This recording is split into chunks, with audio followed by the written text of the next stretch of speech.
It happened again. I found a huge box of vintage patterns for cheap on Facebook Marketplace, so let's do a haul. I picked them up from a sweet old lady who told me she made a bunch of them when she was younger. I let her know I'm an avid collector of vintage patterns and will be putting them to good use. She was happy they were going to a good home after having them listed for a few months.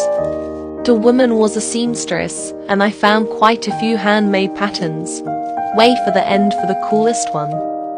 The patterns range from the 1940s to the 1980s, with the majority of them from the 60s and 70s.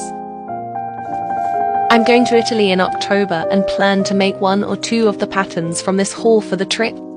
Let me know which ones give you Tuscany in fall kind of vibes.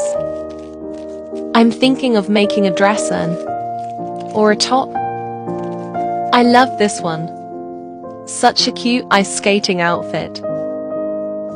Some of these give me major Mrs. Maisel vibes. I love it. A lot of 60s dresses, which are some of my favorites. There's so many patterns and most of them are in good condition, only a few missing envelopes. Definitely a successful snag.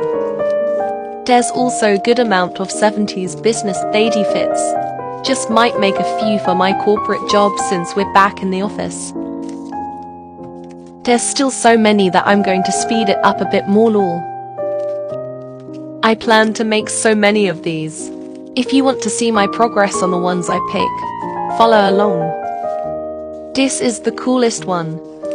It's an apron pattern cut from an October 1950 newspaper, including some interesting headlines and the funnies section.